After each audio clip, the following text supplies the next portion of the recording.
Hi there, it's Llarold, and today I'm going to talk about how to play Guardian Druid in Mythic Plus in Dragonflight patch 10.1.5. Now, just like I did with the Monk Mythic Plus follow-up video, I feel like I made a class guide video for Bear Druid a month ago. Do I really need to do it again? And again, yes, I think I do. Enough stuff has changed since before the patch came out and now, and more importantly, a lot of things have gotten set in stone that were pretty uncertain back when we made that previous video. So I have the ability to be definitive about some things that I was a little bit more tentative about previously. We also can say that Bear Druid is the best tank in the game right now. Not like the best unpopular tank or the best, I don't know, hidden gem. It's just the best. And it's really not even close. It does the most damage in raid by far. And it's extremely tanky in raid too. So it's not like you're sacrificing something of value to get that damage output. It's not the most popular tank in raid, not by a long shot, and that's mainly because of the unique utility provided by Blood Decay and Prot Pally, really just Prot Pally's ability to spell ward. Blood Decay, it's more just like, people are very comfortable with it, and it doesn't die that much, so that's good. The other thing contributing to that is that Brewmaster Monks are permanently locked in maximum security debuff prison.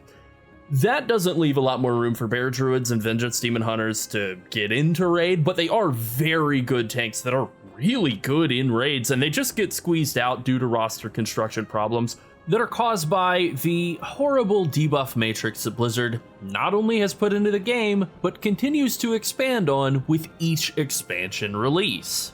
I would love for that to get removed in the next expansion. It really is such a horrible sunk cost, and it should go. But I doubt that it will. But we're not here to talk about raid, really. I did that in the previous video, and it's still accurate. So if you want to learn how to play Bear better in raid, check that video out. Instead, we're here to talk about Mythic Plus. And in Mythic Plus, Bear Druids are the best. They're also legitimately very fun to play, and that is really important. We're talking about a game. Games are probably supposed to be fun, and Bear Druid is. So let's get to what has changed since the patch came out. But before we do, I've noticed that 69% of the people watching these videos aren't subscribed. Nice.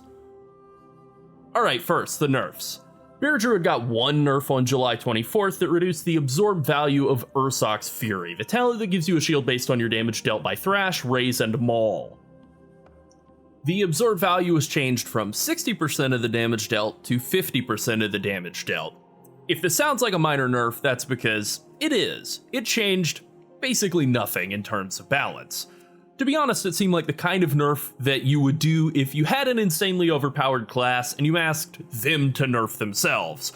Oh, I guess you can do a nerf to one of my self-heals. Chee-hee-hee. That's pretty much it. This was eventually followed up by a nerf just a couple of days ago, in which Blizzard reduced Bear Druid's Thrash and Raise damage by 8% each. This also has a knock-on effect with Ursoc's Fury, since that shielding is based off of your Thrash, Raise, and Maul damage. But this is another fairly small nerf. It's 8% damage to two of your main sources of damage output, and it still really isn't enough to affect class balance. Bear Druids are still the top tank in Mythic Plus, they still deal a ton of damage, and because this nerf didn't affect Maul at all, Bear Druid still does the most damage of any tank in raids, by a ton. And surprisingly, that's actually it. There were some nerfs to Augmentation Evoker over the past month, with some of the value of their Ebb and Might for other players getting shifted into a buff to their own damage. There was also a pretty big nerf to their main offensive cooldown, Breath of Eons, which happened this week. Neither of these two specifically impact Bear Druid, but since Augmentation Evoker is basically a multiplicative scaler on everyone else in their groups, it does affect your damage output and your overall performance in terms of healing and damage mitigation. This is a bit of a sidebar, but Augmentation was the #1 spec in the entire game prior to the first round of nerfs to Ebb and Might, and they still were the #1 spec in the game even up until this week's nerf to Breath of Eons. As of right now, in terms of like raid logs, they're still a top 5 spec in the game, and that's just counting their raid damage contribution at a higher level. They're probably still the strongest spec in the game in Mythic Plus due to their total contribution to a group's success that isn't quantifiable by like damage meters. They add a ton of damage, defense, utility, healing, crowd control, and so on. So if you get the chance to play with an Augmentation Evoker, you probably should take it. Let's also talk about what's changed with talents before moving into that section directly. In the last video, I suggested 3 main talent builds: a raid build, a Mythic Plus build that was very similar to what Bear Druid was playing like before the patch, and an experimental raise build I had been playing around with and was planning to play going into 10.1.5. The raid build is still good, whatever. The older Mythic Plus build was popular for the first week or so of the patch, and the experimental raise build has really taken off as the default Mythic Plus build for Bear Druids, but with a couple of crucial tweaks and some stuff that has really evolved like in the very last week. So let's get into that now. Alright, here I have the standard talent setup pulled up. This is more or less the most commonly run talent setup in high-level Mythic Plus for Bear Druids, but honestly, it's very good for any level of Mythic Plus for Bear Druid at all. Technically speaking, I think this is more the standard talent setup with these 3 floating points over here in the left-hand tree, but the sort of default fallback option is to take Feline Swiftness, just simply because it's a pretty nice move speed increase. That really is all that there is to it, but like, just looking at my gear, I have speed enchants on everything, which for higher level stuff you probably wouldn't want to do. You would want to run Leech on your bracers and cloak, but you might want to run stamina on your boots as well, but whatever. Running speed on everything, I'm at 126% move speed with Feline Swiftness, which is a lot. I mean, you can see just me running along, I'm insanely fast. This is not a hard and fast requirement, though, for any sort of, let's say you're during an incorporeal week. You'll probably want to have Hibernate to help the group out, so you would take a point in Hibernate, and then you could put the other 2 points anywhere else you like. Nurturing Instinct really only increases your Moonfire damage. It's not particularly great, but it is a non-zero damage increase, so you could put those 2 points there. If you're dealing with an afflicted week, you could come over here and take Remove Corruption and help out the group. Again, very annoying to have to spend 3 whole points to get there, but it is a decent option, and giving up the move speed isn't that huge. If you really wanted to go super tank Jones, you could do like another point in Well-Honed Instincts, you could pick up Protector of the Pack, you could take Innervate, and then since Protector of the Pack only works with your regrowth healing, you could move a point around and get Dream of Cenarius, and then your Dream of Cenarius regrowth heals would hit for a lot more thanks to Protector of the Pack. These are all options, but again, the default is just getting those extra move speed points out of Feline Swiftness. Most Bear Druids aren't playing Innervate anymore, and that really just boils down to, it's not that great for your healers in Mythic Plus. I mean, it's not bad. I'm sure they won't be upset to have it. But if you're playing with an Augmentation Evoker, they're getting a lot of mana back from the Augmentation Evoker, so the Interfate's really not that valuable. And most groups do like to have Augmentation Evokers. They're really nice. Similarly, you're not taking Nurturing Instinct as a default must-have talent anymore because you're not really making that much value or that much use of Moonfire anymore, and so the value here is just barely existent at all. Moving over to the right-hand tree, I feel like the community's finally caught up to where I was on Ursoc's Endurance coming into this patch. Everybody seems to really like this talent point right now, and my thinking on it is kind of, it's a couple of things. It's about 25% more Iron Fur uptime, which is good. You kind of always want to have an Iron Fur stack up all the time, and by having that much more value out of each cast of Iron Fur, that allows you to spend a lot more Rage on Raise. You know, that's 25% more Rage that you're not having to spend on Iron Fur that you can dump into Raise instead. So technically speaking, this is just a defensive increase, but really it's a pretty significant improvement in quality of life and in damage output. It's also a direct damage output increase thanks to Thorns of Iron, because of course by having more armor all the time, you're getting more damage when you recast Iron Fur. You're trying to recast Iron Fur before it falls off, so getting more value there as well. The only other talent that I would say is like really comparable to it defensively would be Reinforced Fur, which is a great talent, but unfortunately it's gated by 2 points in Layered Mane, which is just way too expensive, and Layered Mane is much, much, much weaker. You know, it's a 10% chance to get 2 stacks of Iron Fur, so roughly averages out to 10% more value on Iron Fur. Technically it's less because armor has diminishing returns, so we're talking like 9% more value on Iron Fur for each point here versus like 25% more value of Iron Fur for this talent here. It's not even close. Even Reinforced Fur is only 15% more value. So again, not as good. It's more that, oh, it also gives you this extra bark skin damage reduction that's nice. But again, I kind of think I'd rather have the extra bark skin uptime from Ursoc's Endurance.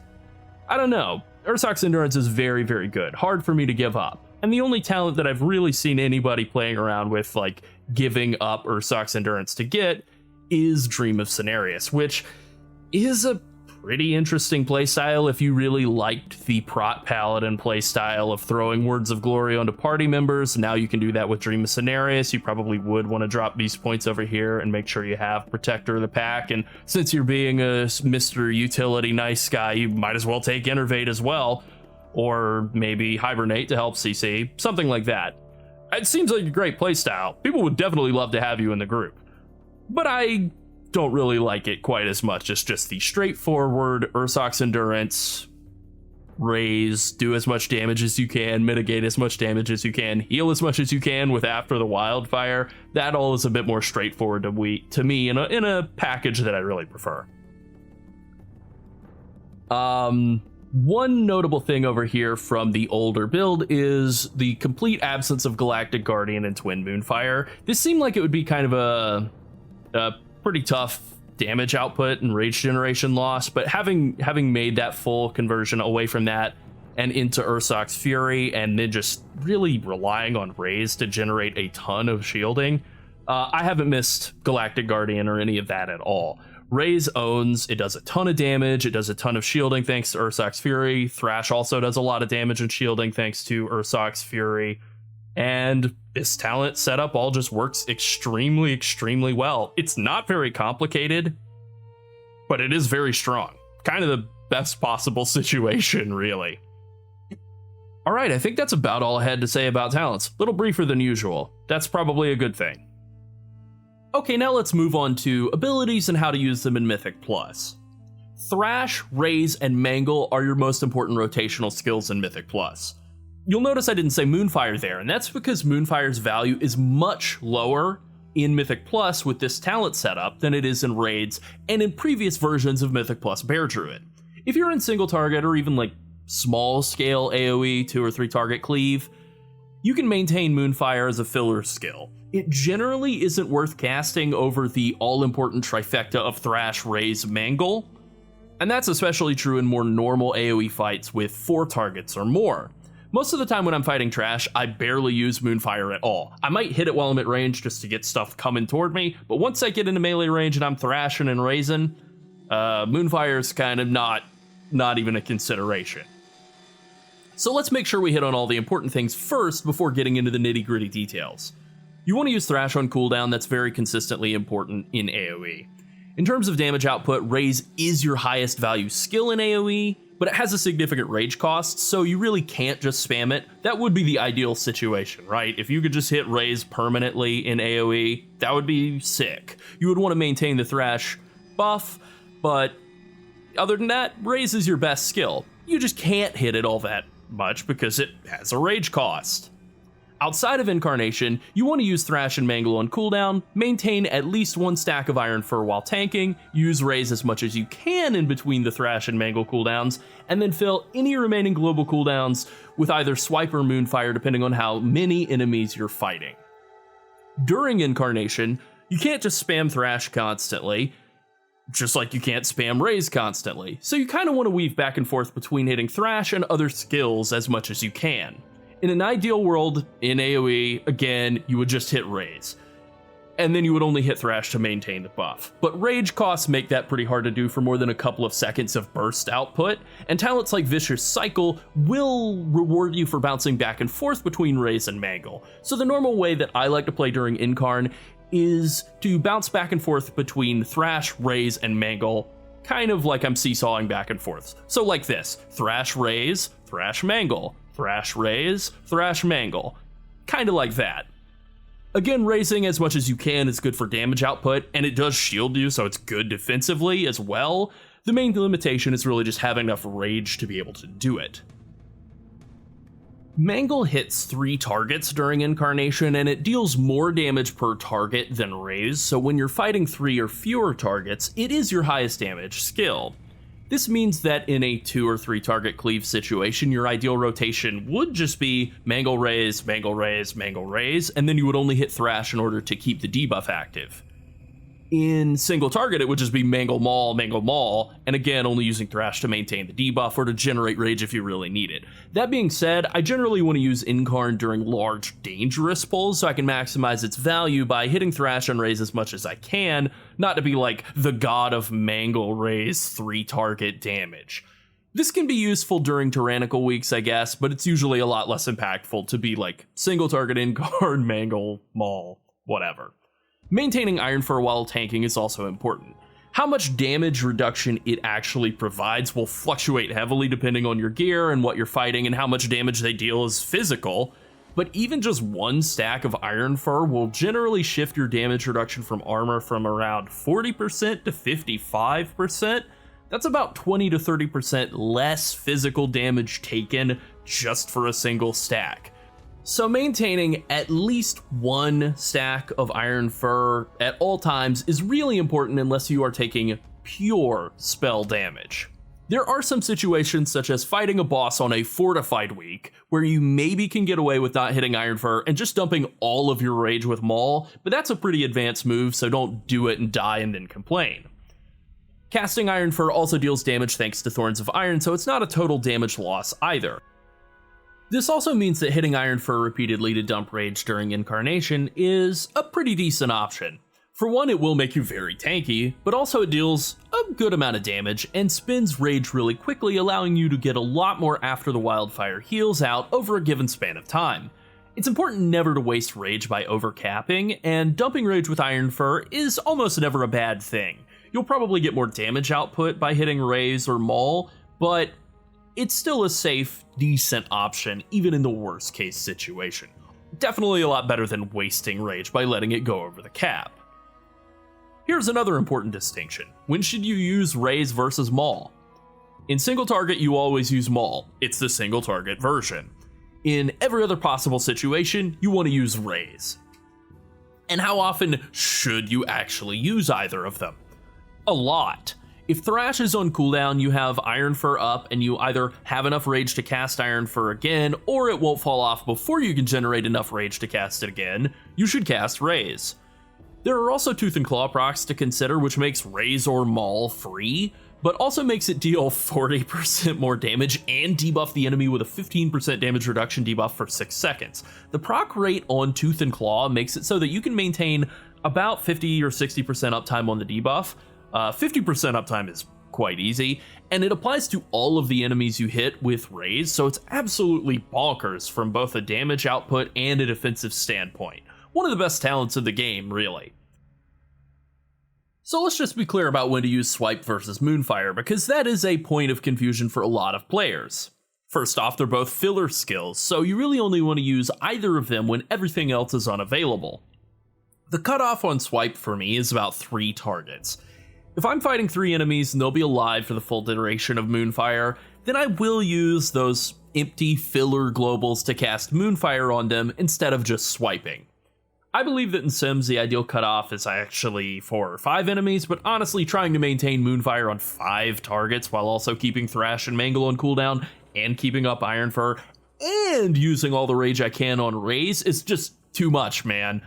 I would rather just hit Swipe and not think about Moonfire at that point. So in single target, absolutely maintain Moonfire. Yes, of course, easy. Against 2 targets, sure, why not? For 3 or more, it's kind of up to you. Flip a coin. The damage difference isn't enormous, and the annoyance gets larger the more enemies you try to keep it active on, so I wouldn't blame you for not bothering. Again, just to hammer this point home, Thrash, Raise, and Mangle are all way more important than Moonfire or Swipe. Filler skills, really. Now let's talk about healing. You have Frenzied Regeneration, which is an insane heal now. It's basically a full heal no matter how much health you have when you press it. The same goes for Regrowth if you decide to play with Dream of Cenarius. Maybe it's not a full heal, but it's still a very large heal whenever you have a proc available. They're generally strong enough to get the job done on their own, but if not, you also have Renewal, which is basically a reusable health stone on a 90-second cooldown. And of course, you have After the Wildfire procs every 10 to 20 seconds, working like an AoE lay on hands. Now let's talk about Bear's cooldowns. I've already spoken about how to play during Incarnation, but generally just in terms of when to actually use it, you want to use Incarnation and Rage of the Sleeper as much as you can. Unless you're holding Incarnation and Rage of the Sleeper for a specific purpose, like the start of a dangerous pull, you should just try to use them whenever they're available.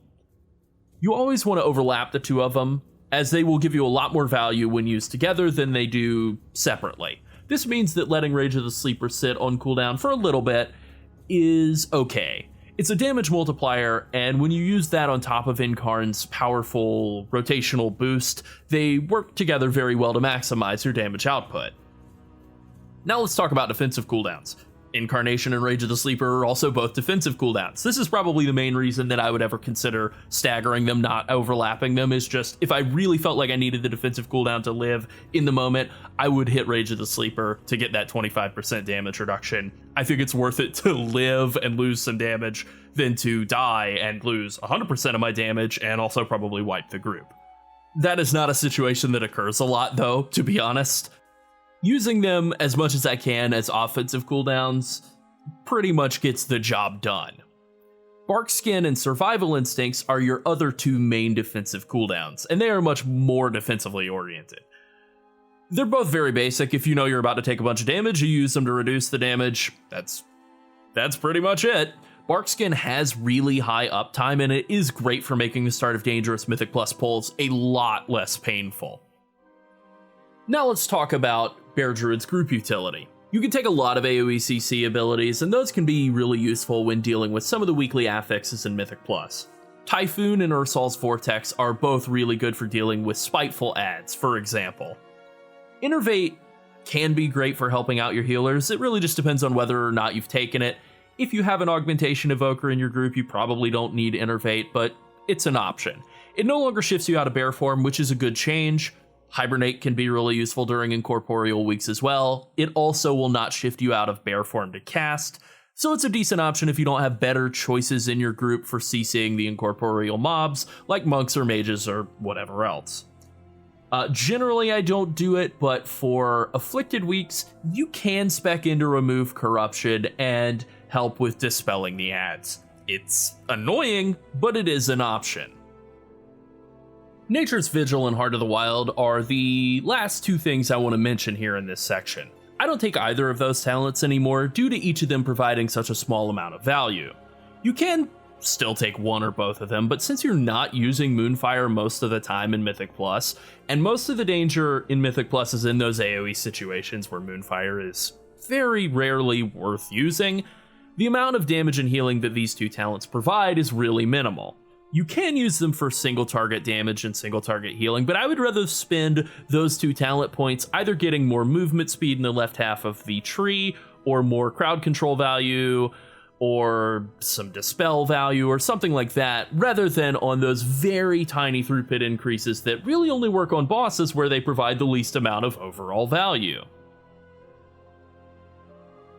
Alright, in terms of stats, Bear Druids want to enchant and gem for haste, then versatility is your second best secondary stat. Mastery and crit are also very good though. There aren't any bad secondary stats for bears.